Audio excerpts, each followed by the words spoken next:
ओए, यहाँ ताजा ताजा कब्रें बनी हैं। लगता है आज ही कोई मरा है। चलो यहीं बैठकर माल बांटते हैं। कोई भूत प्रेत के डर से यहाँ आएगा नहीं। वे डाकू सोना बांटने लगे।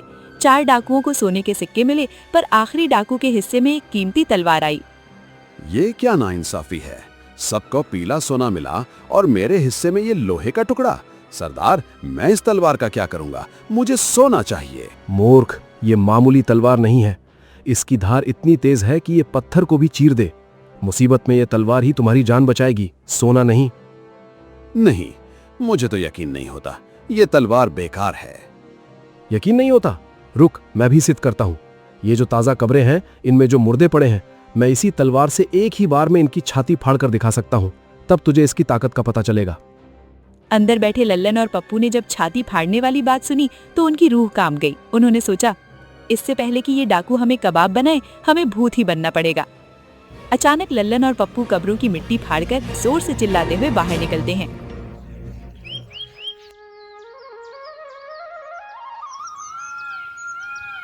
गांव ठगपुर में एक नाम की बड़ी दहशत थी, लल्लन ठग, जिसकी मूंछों की ताव बताती थी कि उसने कितनों को चूना लगाया है। लोग कहते थे कि लल्लन अगर किसी के घर के सामने से गुजर जाए तो घर वाले अपनी जेबें चेक करने लगते थे। लल्लन की खासियत यही थी कि सामने वाला खुद अपनी चीज उसके हाथ में दे देता था और उसे एहसास भी देर से होता था। दूसरी तरफ कई मील दूर एक और उस्ताद बैठा था, पप्पू ठग, जिसकी आंखों की चमक बताती थी कि वो हवा में उड़ते पक्षी के पर गिन लेता हो। पप्पू के बारे में मशहूर था कि वो सामने वाले को बातों में इस तरह उलझाता कि आदमी खुद अपने बातों में फंस जाता। बहुत उड़ रहा है वो पप्पू। लोग कहते हैं कि वो उड़ती चिड़िया के पर गिन लेता है। आज मैं उसके इलाके में जाऊंगा और उसे ऐसा ठगूंगा कि उसकी सारी हेकड़ी धरी की धरी रह जाएगी। आज लल्लन दिखाएगा कि असली शेर कौन है। ये लल्लन वल्लन बहुत नाम कमा रहे हैं आजकल। सुना है बहुत बड़ा खिलाड़ी बनता है। आज इसके घर की तरफ रुख करते हैं। अगर लल्लन को आज उसकी औकात ना दिखा दी तो मेरा नाम भी पप्पू नहीं, आज इसे दिन में तारे दिखाऊंगा। लल्लन को लगता था कि पप्पू तो बस किस्मत से चल रहा है, असली अकल तो उसके पास है। उधर पप्पू सोचता था कि लल्लन तो अभी बच्चा है, ठगी की पाठशाला का असली गुरु तो मैं हूँ। लल्लन अपने साथ एक पोटली लेता है, वह चल पड़ता है दूसरे गांव की ओर। लल्लन जैसे ही गांव में पहुंचा, उसके सामने पप्पू दुकान के पास खड़ा था। दोनों के चेहरे पर मुस्कुराहट तो थी, पर अंदर ही अंदर तलवारें खींची हुई थीं। पप्पू उसे देखते ही बोला, राह चलते मुसाफिर की चाल बता देती है कि वो मंजिल ढूंढ रहा है या किसी की कमाई। तेरी आंखों की ये चमक और हाथों की ये बेचैनी बता रही है कि तू किसी बड़ी मार पे है। और तेरी ये भारी आवाज और रुतबा गवाही दे रहा है कि तू वो उस्ताद हो जो पलक झपकते ही सामने वाले की तकदीर बदल देता है। और अगर मैं गलत नहीं तो तुम पप्पू ठग, सही? बड़े चर्चे सुने हैं तुम्हारे उस्ताद। अरे भाई, तुम्हारी इस रौबीली चाल को देखकर तो कोई भी धोखा खा जाए, पर मेरी पारखी नजरें बता रही है कि तुम वही महान लल्लन हो जिसके किस्से सुनकर बच्चों को नींद नहीं आती। मान गए उस्ताद, आपकी तो बात ही कुछ और। वाह पप्पू भाई, आप तो अंतर्यामी निकले। मैंने तो आपको देखते ही समझ लिया था कि पप्पू के अलावा इतना तेज दिमाग और किसका हो सकता है। सच कहूं तो आपसे मिलकर दिल बाग बाग हो गया। लल्लन और पप्पू जो एक दूसरे की जान लेने निकले थे, अब एक ही थाली के चट्टे बट्टे बन गए। दोनों ने हाथ मिला लिया। वे ऐसे बातें करने लगे मानो पुराने दोस्त हों, लेकिन ठग तो आखिर ठग ही होता है। ललन भाई, एक बात बोलूं, हम दोनों अपने अपने इलाके के राजा हैं, पर अगर हम दोनों की अकल मिल जाए तो सोचो क्या गजब होगा। क्यों ना हम हाथ मिला लें और मिलकर कोई ऐसी बड़ी ठगी करें कि आने वाली 7 पुश्तें याद रखें। ऐसी पार्टनरशिप जो इतिहास रच दे। बात तो तुमने करोड़ों की कही है पप्पू भाई। 2 खिलाड़ी जब एक साथ मैदान में उतरेंगे तो दुनिया कांप उठेगी। चलो आज हम एक साथ मिलकर कोई बड़ा शिकार ढूंढते हैं, कोई ऐसा शिकार जिसकी तिजोरी भारी हो और जो आसानी से हमारे जाल में फंस जाए। दोनों उस्ताद अब कंधे से कंधा मिलाकर चल पड़े। उनकी नजरें किसी रईस की तलाश में थीं। चलते चलते उन्हें पता चला कि उस इलाके का एक बहुत बड़ा धनवान व्यक्ति था, शेख सुल्तान। शेख सुल्तान के पास सोने चांदी का ढेर था, पर हाल ही में उनका निधन हो गया और उन्हें पास ही के एक कब्रिस्तान में समाधि दे दी गई। शेख सुल्तान अपने पीछे एक जवान बेटा छोड़ गया था जिसका नाम था अकरम। अब वो सारी संपत्ति का इकलौता वारिस था। लल्लन भाई मछली जाल के पास है। शेख सुल्तान का बेटा अकरम। सुना है लड़का बहुत सीधा है और अपने पिता के सम्मान के लिए जान भी दे सकता है। बस अब हमें अपना दांव खेलना है। योजना क्या है पप्पू भाई? पप्पू ने लल्लन के कान में धीरे से सारी योजना बता दी। वह चल पड़े अपने काम को अंजाम देने। उन दोनों ने अपना शातिर दिमाग लगाया। वह शेख सुल्तान की कब्र खोदने लगे। कब्र खोदकर पप्पू उसी कब्र में लेट गया। लल्लन ने कब्र बंद की, वह मिट्टी डाल दी। अकरम के शानदार घर पहुंचता है। अकरम आंगन में बैठा है। बेटा अकरम, क्या तुम ही शेख सुल्तान साहब के बेटे हो? सुनकर बड़ा दुख हुआ कि वो अब हमारे बीच नहीं रहे। जी हाँ, मैं ही हूँ। पर आप कौन? मैंने आपको पहले कभी नहीं देखा। बेटा, मैं तुम्हारे वालिद का बहुत पुराना दोस्त हूँ। आज से ठीक 10 साल पहले जब सुल्तान साहब पर बहुत बड़ी मुसीबत आई थी, तब उन्होंने मुझसे 100 सोने के सिक्के उधार लिए थे। उन्होंने वादा किया था कि 10 साल बाद लौटा देंगे। मुझे पता चला कि वो अब नहीं रहे तो मैं चला आया। सोचा मरहूम की आत्मा पर कर्ज का बोझ नहीं रहना चाहिए। 100 सोने के सिक्के? पर अब्बू ने कभी मुझे इस बारे में नहीं बताया। आपके पास क्या सबूत है? मैं बिना किसी गवाह के इतने पैसे कैसे दे दूं? मैं जानता था तुम यही कहोगे। सबूत चाहिए? चलो मेरे साथ कब्रिस्तान। तुम्हारे पिता बहुत नेक इंसान थे। उनकी आत्मा भटक रही होगी क्योंकि उन पर कर्ज है। अगर मैं सच्चा हूं तो आज उनकी कब्र खुद बोलेगी। उधर कब्र के अंदर पप्पू लेटा हुआ था। वो बोर हो चुका था। पप्पू ने धीरे से खुद से कहा, पता नहीं ये लल्लन कब आएगा। मेरे तो पसीने छूट रहे हैं। तभी उसे बाहर से कदमों की आहट सुनाई दी। पप्पू ने तुरंत खुद को संभाला और चुप हो गया। अकरम और लल्लन कब्रिस्तान पहुंचते हैं। माहौल डरावना है। लल्लन कब्र के पास खड़ा होकर जोर से पुकारता है, ऐ शेख सुल्तान साहब, अगर आप मेरी आवाज सुन रहे हैं तो अपने बेटे को बताइए कि क्या आपने मुझसे 100 सोने के सिक्के लिए थे? क्या आपका दोस्त लल्लन सच बोल रहा है? कब्र के अंदर से दबी दबी और कांपती हुई आवाज आती है। असल में पप्पू अपनी कलाकारी दिखा रहा था। अकरम, बेटा अकरम, जो लल्लन कह रहा है वो सच है। मैंने अपनी तंगी के समय इससे उधार लिया था। जब तक ये कर्ज नहीं उतरेगा मुझे शांति नहीं मिलेगी। बेटा, इसे 100 सिक्के दे दो ताकि मेरी रूह को सुकून मिले। अब्बू, ये आपकी आवाज को क्या हुआ? ये इतनी अजीब क्यों लग रही है? बेटा, मरने के बाद हड्डियां सूख जाती हैं और आवाज भी मिट्टी जैसी हो जाती है। जल्दी करो बेटा, मुझे और मत तड़पाओ। अकरम बुरी तरह डर जाता है। वह तुरंत अपनी जेब से सोने के सिक्कों की थैली निकालता है और लल्लन को दे देता है। ये लीजिए उस्ताद, मेरे पिता की आत्मा को कष्ट नहीं होना चाहिए। ये 100 सिक्के रखिए और मुझे माफ कर दीजिए। तुम बहुत नेक बेटे हो अकरम। अब जाओ, सुल्तान साहब आराम करेंगे। अकरम भाग जाता है। लल्लन हाथ में सोने की थैली लेकर खड़ा था। उधर कब्र के नीचे पप्पू बेचैनी से इंतजार कर रहा था। योजना के मुताबिक लल्लन को अब मिट्टी हटाकर पप्पू को बाहर निकालना था। पप्पू अंदर पसीने पसीने हो रहा था।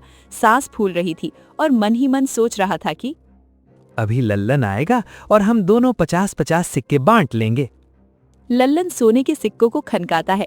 उसकी आंखों में लालच साफ दिख रहा था। 100 सिक्के, पूरे 100। अगर पप्पू को बाहर निकाला तो आधे देने पड़ेंगे।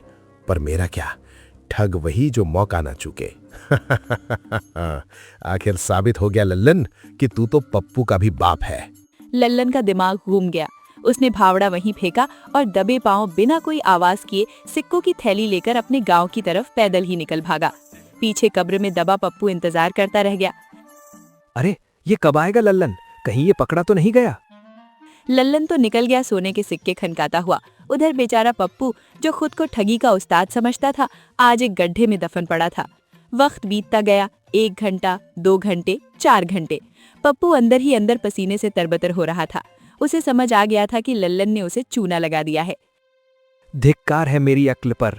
लल्लन को अपना साझीदार बनाया और उसने मुझे यहाँ मरने के लिए छोड़ दिया। साले लल्लन, अगर मैं यहाँ से जिंदा बाहर निकला तो तुझे तेरी नानी याद दिला दूंगा। तूने मुझे कब्र दी है, मैं तुझे जमीन के नीचे जगह भी नहीं दूंगा। पप्पू ने बहुत कोशिश की, हाथ पैर मारे, पर लल्लन ने ऊपर से भारी पत्थर और मिट्टी ऐसी डाली थी कि निकलना नामुमकिन था। पप्पू को लगने लगा कि आज उसकी आखिरी रात है। तभी कब्रिस्तान के सन्नाटे को चीरती हुई किसी के रोने की आवाज आई। एक गरीब और भूखा व्यक्ति शराब में धुत फटे कब्रों में पप्पू की कब्र के पास आकर अपने दादा की कब्र पर बैठ जाता है और फूट फूट कर रोने लगता है। हाय रे किस्मत, बापू तू तो चला गया पर मेरे लिए पीछे फूटी कोड़ी भी नहीं छोड़ी। सब कुछ बेच बाच कर खा गया। अब मैं रोटी कहाँ से खाऊं? इस वीरान कब्रिस्तान में भी मुझे चैन नहीं। कम से कम यहाँ तो 2 निवाले दे जाता। अरे ये तो कोई जिंदा इंसान लग रहा है, यही मौका है। पप्पू ने अपनी आवाज को भारी और महेयस्वी किया। वह बोला, बेटा रो मत, मुझ पर तुझ पर दया आ रही है। साथ वाली कब्र में 10 सोने के सिक्के हैं, मिट्टी हटा और निकाल ले ये सिक्के। हैं? भगवान ने सुन ली, भगवान ने सुन ली। लालच में आकर वो आदमी मिट्टी हटाता है। अचानक पप्पू बाहर निकलता है, धूल झाड़ता है और वो आदमी जिंदा लाश देखकर भाग जाता है। भूत बचाओ, भागो। पप्पू बाहर तो आ गया, पर अब उसके सिर पर खून सवार था। वो सीधे लल्लन के गांव की तरफ भागा।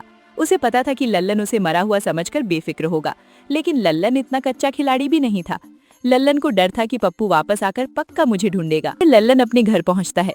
उसकी पत्नी उसे देखकर हैरान रह जाती है। सुन, आज मैंने पप्पू भाई से बहुत बड़ी ठगी की है। ये देख, सोने के सिक्के। वो पक्का मुझे ढूंढते हुए यहाँ आएगा। अब जैसा मैं कहता हूँ वैसा कर। पूरे गांव में ढिंडोरा पिटवा दे कि मैं मर गया हूँ। क्या? पर आप तो जिंदा है। अरे पगली, ये खेल है। तू रोना पीटना शुरू कर दे। और सुन, गांव के पीछे जो पुराना गड्ढा है ना, मैं दिन भर वहां छिपकर बैठा रहूंगा। तू बुर्का पहनकर चोरी छिपे वहां मेरे लिए खाना पहुंचाया करना। अगर कोई पूछे तो बस यही कहना कि मैं मर चुका हूं और तू विधवा की जिंदगी काट रही है। बस 4-5 दिन की तो बात है। तभी पप्पू लल्लन के गांव पहुंचता है। वो दूर से ही लल्लन के घर के बाहर लोगों की भीड़ और रोने की आवाजें सुनता है। पप्पू पहुंचा तो ये देखने था कि लल्लन कहाँ भाग गया सोना लेकर, लेकिन वहां का नजारा देखकर उसे अपनी आंखों पर यकीन नहीं हुआ। लल्लन की पत्नी जोर जोर से छाती पीट पीट कर रो रही थी। हाय, मेरा लल्लन चला गया। कल ही तो आया था थका हारा, पता नहीं कौन सा जंगली जानवर आया और उठा कर ले गया। हाय, मैं तो लुट गई। पप्पू ने जैसे ही ये सब देखा तो वो अपनी परखी नगर से बहुत जल्दी समझ गया। उसे लल्लन की पत्नी चालबाज औरत लग रही थी। तो मैं भी इसका दुख मनाने का नाटक करूंगा। देखूं तो सही असली बात क्या है। पप्पू रोने का नाटक करते हुए लल्लन के घर में घुसता है। हाय मेरा भाई, मेरा जिगरी यार लल्लन, तूने मुझे अकेला छोड़ दिया। हम तो साथ में ठगी के झंडे गाड़ने वाले थे। भाभी जी, मैं तो अब इस घर की चौखट पर ही अपनी जान दे दूंगा। जब तक मेरा यार नहीं, मेरा संसार नहीं। लल्लन ने ऐसा रोना शुरू किया कि पप्पू की पत्नी भी दंग रह गई। उसने सोचा, ये तो मुझसे भी बड़ा कलाकार निकला। पप्पू वहीं डेरा डालकर बैठ गया। उसने कहा कि जब तक लल्लन की 13वीं नहीं हो जाती वो कहीं नहीं जाएगा।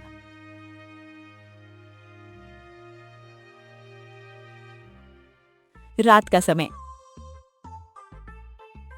पत्नी चुपके से बुर्का पहनती है और पप्पू के लिए खाना लेकर गड्ढे की तरफ बढ़ती है। लल्लन की पत्नी बहुत होशियार थी, पर पप्पू उससे 2 कदम आगे। पप्पू सोने का बहाना कर रहा था, पर उसकी एक आंख खुली थी। जैसे ही पत्नी बाहर निकली, पप्पू साई की तरह उसके पीछे हो लिया। बेटा लल्लन, अगर तू जिंदा है तो आज तेरा कच्चा चिट्ठा खुलेगा। पत्नी गड्ढे के पास पहुंचती है, हाथ बढ़ाकर खाना देती है और लल्लन से 2 मिनट बात करके वापस आ जाती है। पप्पू ये सब दूर से देख लेता है। पप्पू मुस्कुराया। उसे पता चल गया कि लल्लन कहाँ छिपा है। वो चुपचाप वापस कमरे में आकर सो गया।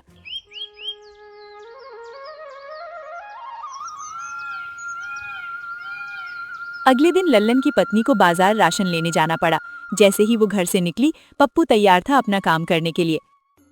पप्पू मौका पाकर लल्लन की पत्नी के कपड़े पहनता है, बाहों में कपड़ा लपेटकर और हाथ में चूड़ियां पहनकर गड्ढे की तरफ चल देता है। अब शुरू हुआ असली मुकाबला। पप्पू ने गड्ढे के ऊपर जाकर अपनी चूड़ियां खनकाईं। अरे, आज इतनी जल्दी खाना ले आई और बोल क्यों नहीं रही? पप्पू ने उसकी पत्नी की आवाज धीरे से निकाली। वह बोला, अजी, वो घर में पप्पू तो जमकर बैठा है। मेरी तो जान सूखी जा रही है। आप बस ये बताओ कि अगर वो पप्पू घर की तलाशी ले और हमारे सोने के सिक्के ढूंढने लगे तो मैं क्या करूं? आपने वो कहाँ छिपाए हैं? अरे तू भी ना, मैंने कहा था ना, वो चूल्हे के पास जो जमीन है उसके नीचे सब सुरक्षित है। तू बस उस पप्पू पर नजर रख, वो बड़ा शातिर है। ठीक है जी, समझ गई। पप्पू को जो चाहिए था वो मिल गया। वो चहकता हुआ वापस आया और चूल्हा खोदकर सारे सिक्के और लल्लन का पुराना खजाना भी निकाल लिया।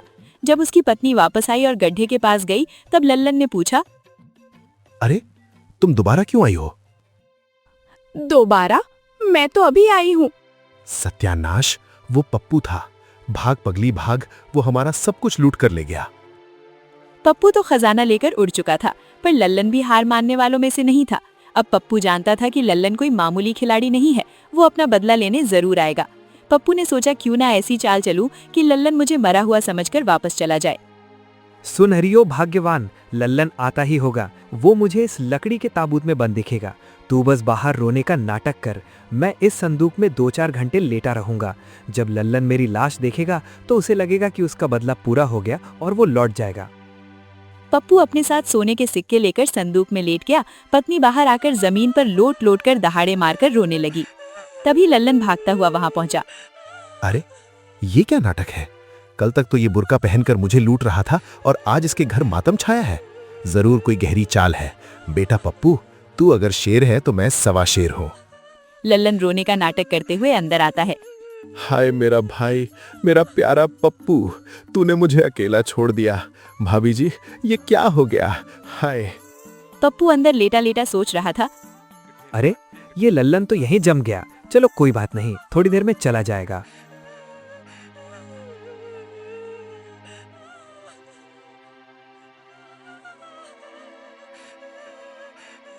पर लल्लन ने गांव वालों को बुलाया और बोला, देर किस बात की?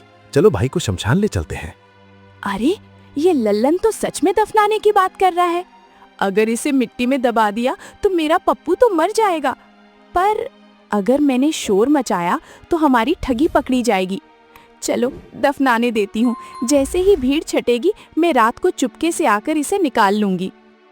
लोगों ने ताबूत उठाया व चल पड़े कब्रिस्तान की तरह। जैसे ही ताबूत नीचे रखा जाता है, लल्लन जोर जोर से दहाड़े मारकर रोने लगता है। पप्पू तो ताबूत के अंदर दम साधे पड़ा था, ये सोचकर कि लल्लन हार मानकर चला जाएगा। पर लल्लन तो ठगी की यूनिवर्सिटी का गोल्ड मेडलिस्ट था। उसने जैसे ही ताबूत देखा, उसने अपनी चाल बदल दी।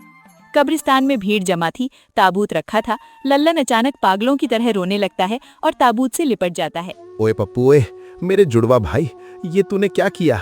अरे ओ गांव वालों, देखो, आज मेरी बाई आंख फड़क रही थी। मुझे क्या पता था कि आज मेरा आधा शरीर मिट्टी में मिल जाएगा।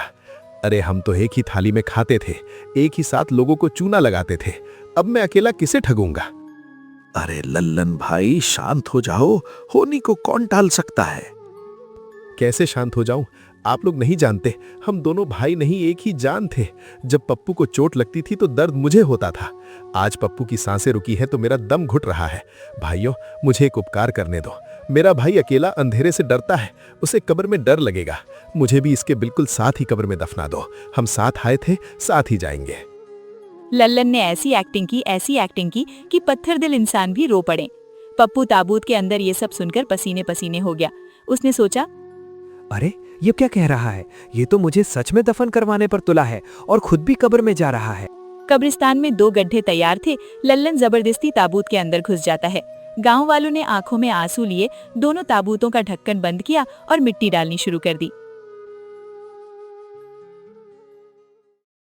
लल्लन और पप्पू एक दूसरे को मात देने के चक्कर में एक ही बड़े गड्ढे में 2 अलग-अलग ताबूतों में दफन हो गए। गांव वाले मिट्टी डालकर जा चुके थे। अब शमशान के उस सन्नाटे में जमीन के सिर्फ 1 फीट नीचे 2 उस्ताद अपनी अंतिम चाल की योजना बना रहे थे। हेलो पप्पू भाई, जिंदा हो या निकल लिए? अरे अभी इतनी जल्दी कहा? अभी तो दुनिया को और चूना लगाना बाकी है। और सुनाओ, कोई दिक्कत परेशानी तो नहीं उधर? नहीं भाई, सब बढ़िया है। तुम सुनाओ, क्या हालचाल है? हाल तो बेहाल है। देखो पप्पू भाई, अब हम दोनों बराबर की कब्रों में पड़े हैं। ठग तुम भी पक्के हो और ठग मैं भी कड़ा हूं। आज दुनिया को यह सबूत मिल गया कि हम ठगी के लिए मौत को भी गले लगा सकते हैं। अब क्या सलाह है? क्या यहीं सड़ने का इरादा है? सलाह तो कुछ नहीं सूझ रही, पर एक बात तय है, न तुम मुझसे जीते न मैं तुमसे। हम दोनों ही उस्ताद हैं। क्यों न हम समझौता कर ले? अब से हम दुश्मन नहीं, बराबर के पार्टनर होंगे। ये हुई ना बात। आज से हम ठग ब्रदर्स। बस एक बार यहां से बाहर निकलने का मौका मिल जाए। अचानक शमशान में घोड़ों के टापों की जोरदार आवाज आती है। 5 चोर वहां पहुंचते हैं और उसी ऊंची मजार पर बैठ जाते हैं जहां लल्लन पप्पू दफन थे। ओए, यहाँ ताजा ताजा कब्रें बनी हैं। लगता है आज ही कोई मरा है। चलो यहीं बैठकर माल बांटते हैं। कोई भूत प्रेत के डर से यहाँ आएगा नहीं। वे शहर का शाही खजाना लूट कर आए थे और बंटवारे के लिए शमशान को सबसे सुरक्षित जगह मान रहे थे। वे डाकू सोना बांटने लगे। 4 डाकुओं को सोने के सिक्के मिले, पर आखिरी डाकू के हिस्से में एक कीमती तलवार आई। ये क्या नाइंसाफी है, सबको पीला सोना मिला और मेरे हिस्से में ये लोहे का टुकड़ा। सरदार, मैं इस तलवार का क्या करूंगा, मुझे सोना चाहिए। मूर्ख, ये मामूली तलवार नहीं है। इसकी धार इतनी तेज है कि ये पत्थर को भी चीर दे। मुसीबत में ये तलवार ही तुम्हारी जान बचाएगी, सोना नहीं। नहीं, मुझे तो यकीन नहीं होता, ये तलवार बेकार है। यकीन नहीं होता? रुक, मैं भी सिद्ध करता हूं। ये जो ताजा कब्रें हैं, इनमें जो मुर्दे पड़े हैं, मैं इसी तलवार से एक ही बार में इनकी छाती फाड़कर दिखा सकता हूं। तब तुझे इसकी ताकत का पता चलेगा।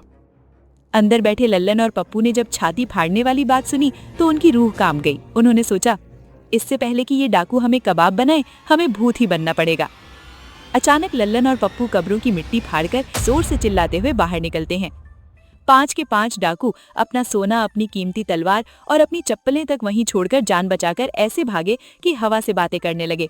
उन्हें लगा कि आज तो भूतों ने उनकी शामत बुला ली है, लेकिन उनमें से एक वही छिप गया था। लल्लन और पप्पू ने सोचा था कि उन्होंने बाजी मार ली, 5 डाकुओं को डराकर भगा दिया और अब सामने सोने का ढेर लगा था। पर वो कहते हैं ना कि ठग के घर भी कभी कभी मेहमान आ जाता है। उन 5 डाकुओं में एक ऐसा भी था जो पूरी तरह नहीं भागा था। वो था वही डाकू जिसके हिस्से में तलवार आई थी। वो झाड़ियों के पीछे छिपकर सब देख रहा था। क्यों पप्पू भाई, देखा, बड़े बड़े धुरंधरों को धूल चटा दी हमने। अब ये सारा सोना हमारा है। चलो, आधी ढेरी तुम्हारी, आधी मेरी। तभी झाड़ियों से वो 5वां डाकू बाहर निकलता है। उसके चेहरे पर एक कुटिल मुस्कुराहट है। ठहरो उस्तादों, इतनी जल्दी भी क्या है बंटवारे की। मैं देख रहा हूं कि तुम दोनों कोई भूत प्रेत नहीं, बल्कि बड़े ऊंचे दर्जे के ठग हो। मेरे साथी तो डरपोक थे, भाग गए, पर मैं यही हूं और ये सोना मेरे गिरोह का है, यानी अब मेरा है।